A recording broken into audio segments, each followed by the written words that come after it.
Hello guys and welcome to my channel Sunday blogs. तो I hope आप लोग सब अच्छे होंगे और आपको जो मैंने पहला ब्लॉग दिखाया था वो अच्छा लगा होगा। और अगर वो अच्छा लगा हो तो प्लीज़ ढेर सारा उसे भी प्यार देना। और आपका ये जो ब्लॉग आने वाला है वो बहुत अच्छा है। ये ऐसा ब्लॉग है मतलब जिसको आप देखोगे तो आपको अच्छा भी लगेगा कि इंटरेस्ट भी आएगा, क्योंकि ये एक और स्टोरी है मेरे ब्लॉग में। तो आई होप आप लोगों को मेरी इस ब्लॉग में स्टोरी अच्छी लगेगी। और अगर अच्छी लगे तो लाइक कमेंट सब्सक्राइब करना। और ये स्टोरी एक कहावत में है। आपने एक कहावत तो सुनी होगी कि मन चंगा तो कटौती में गंगा। तो बस इसका मतलब क्या है, इसके पीछे की कहानी क्या है, ये मैं आप लोगों को बताने वाली। तो आई होप आप लोगों को अच्छा लगेगा। तो आओ चलते। हाँ नमस्कार।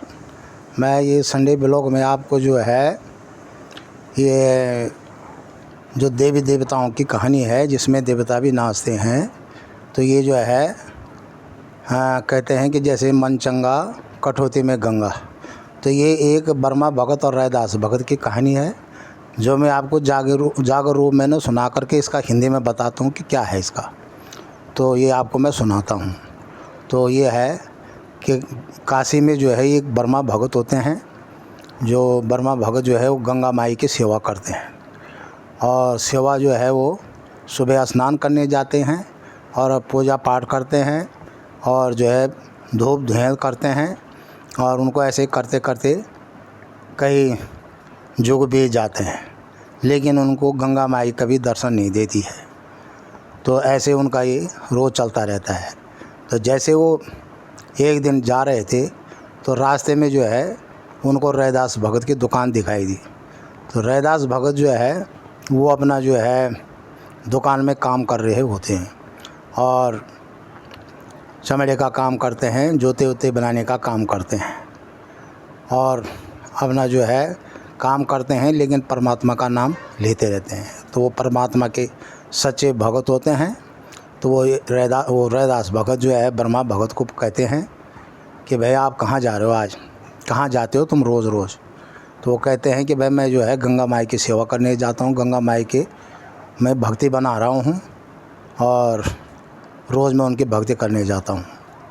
तो रैदास भगत कहते हैं कि आज जब तुम वहाँ जा ही रहे हो तो ऐसे काम करो, मेरी भेंट भी ले जाओ गंगा माई जी के लिए। तो जब वो गंगा माई जी के लिए भेंट देते हैं तो वो चमड़े का सिक्का बनाते हैं और उसी को जो है बर्मा भगत को देते हैं। तो बर्मा भगत जो है उस चमड़े को सिक्के को पकड़ के करके झिझड़ाने लगता है। तो ऐसे ही चिमटा निकाल के चिमटा खरीदता है और उस पर पकड़ के ले जाता है उस चमड़े के रुपये को जो रैदास भगत ने उसको दिया होता है। अब वो रैदास भगत जब बर्मा भगत जो है जब वो गंगा माई में पहुंच जाता है तो वो स्नान ध्यान करता है, पूजा पाठ करता है और जैसे ही फिर वो पूजा वूजा करके गंगा माई के वापस आने लगता है तो इतने में गंगा माई जो है उसको आवाज़ देती है। वो कहते कि भाई पंडित जी सुनो, तुम्हारे पास जो है तुम कहाँ जा रहे हो, तुम्हारे पास मेरे किसी भगत ने भेंट दे रखी है और आपने वो भेंट मुझे नहीं दी अभी। तो आप वो भेंट मुझे दो जो मेरी भगत ने आपके पास दे रखी है। तो इतने में बर्मा भगत जो है वापस देखता है तो वहाँ साक्षात गंगा माई खड़ी रहती है। तो जब वो गंगा माई को देखता है तो गंगा माई से कहता है कि हे माता गंगा माई, मैंने तो मेरे को इतने साल हो गए, जुग बीत गए आपको सेवा करते करते, लेकिन आपने मुझे दर्शन नहीं दिए। और आज जो आपका जो रैदास भगत है जिसने चमड़े का सिक्का बना के जो है मुझे दे रखा, आज उसकी वजह से मुझे भी दर्शन हुए।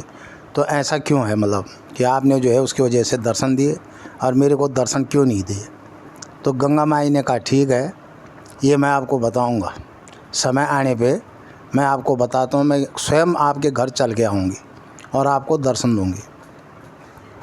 ठीक है। फिर तो उन्होंने कहा कि भाई गंगा माई ने वो भेंट पकड़ी और अपने हाथ से जो है एक दिव्य चूड़ी निकाली, सोने की चूड़ी, और वो जो है बर्मा भगत को दे दी। और बर्मा भगत को दी, उसको कहा कि भाई जिस भगत ने मेरी भेंट दे रखी है रैदास ने, ये जो चूड़ी है ये मेरी तरफ से उसको उपहार के तौर में दे देना। तो उन्होंने कहा ठीक है। तो वो चला जाता है, कह रहा है मैं आपके यहाँ जो है आज से जो है 18वें दिन आपके घर पे आऊँगा स्वयं दर्शन देने। उस दिन मैं आपको साक्षात दर्शन दूँगा आपके घर पे आके। मैंने कहा ठीक है।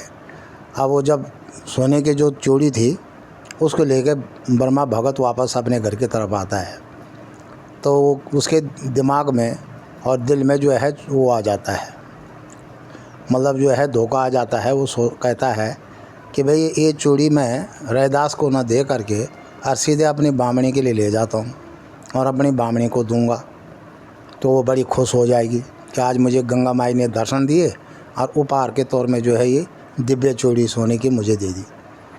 ठीक, तो वो जो है उसकी दुकान न जा करके रैदास को न दे करके और सीधे अपने घर चला जाता है।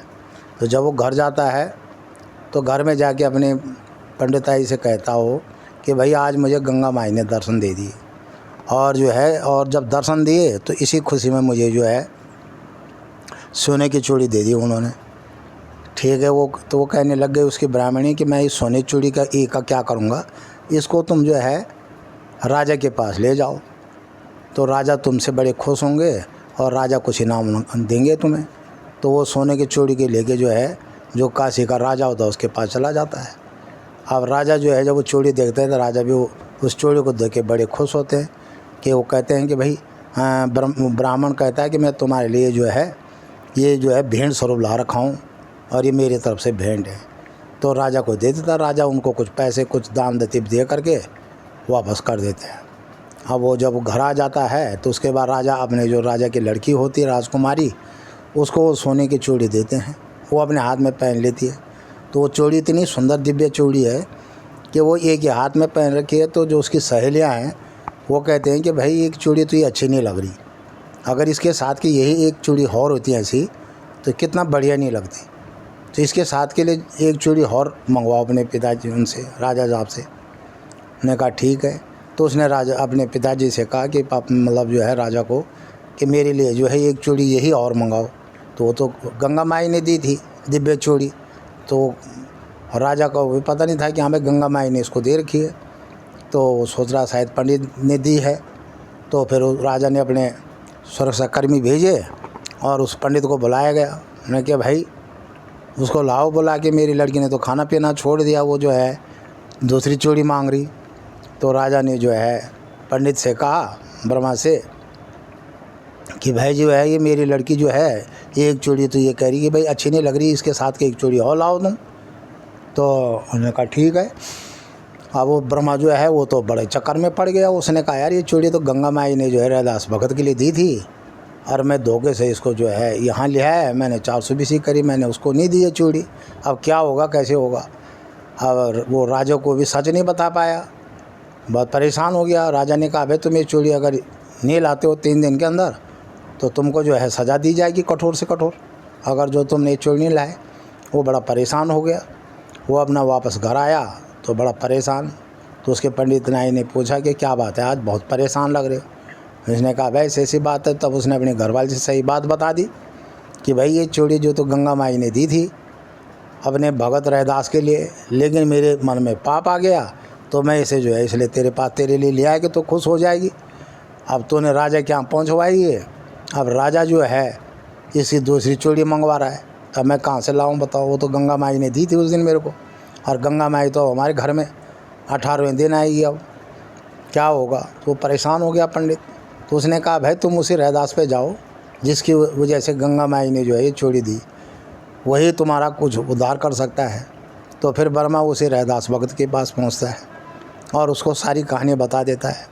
तो रैदास कहता है ठीक है कोई बात नहीं, तुम्हें ये काम करना पड़ेगा कि बोलो भाई मैं तो मेरे को तो फांसी पे चढ़ाया जा रहा है, तो मैं कुछ भी काम करने को तैयार हूँ।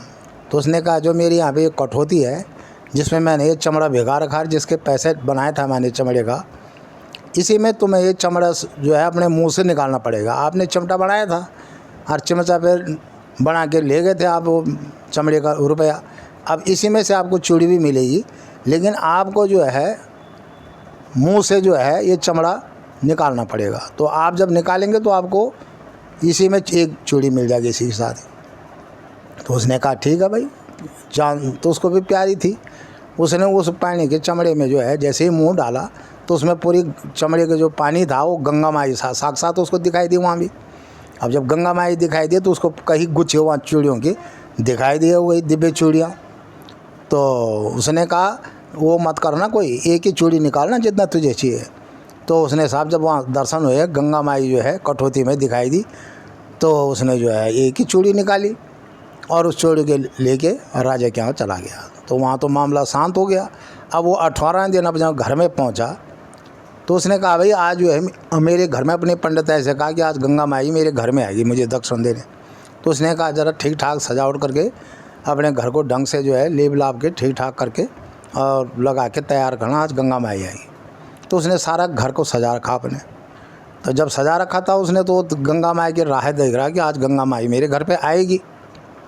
तो जैसे वाकई जब जैसे गंगा माई गई तो गंगा माई ने अपना जो है रूप बदल दिया।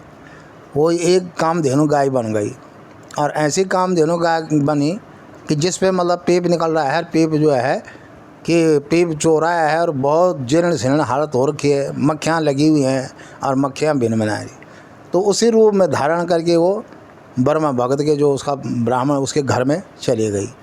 तो उसने क्या काम किया कि बजाय उसको गाय को करने के डंडा निकाला घर से और डंडे से उस गाय के पीछे पड़ गया और जैसे उसको मारने के लिए हुआ तो गाय भागती गई पीछे। वो पंडित चल जाता गया डंडे ले करके और चलते चलते वो जो गाय दी थे रैदास के दुकान में चली गई। तो जैसे वो रैदास के दुकान में गई तो रैदास भगत ने देखा कि अरे, तो उसने कहा पंडित जी को कि पंडित जी क्यों मार रहे हो इस गाय को, हैं इस पर तो वैसे ही मक्खी बना रही है, पी भी निकल रहा है, ये बेचारी पहले ही वैसे दुखी है। तो उसने गया, उसने अपने यहाँ से रेशम का रुमाल निकाला और गाय का जो कामधेनु गाय जिस पे पीप निकल रहा था वो रेशम के रुमाल से साफ करने लग गई रैदास भगत। तो जैसे साफ करते करते साक्षात गंगा माई गाय से प्रभावित होकर गंगा माई जो अपने रूप में प्रकट हो गई और साक्षात दर्शन और बिल्कुल अलौकिक दर्शन हो गए।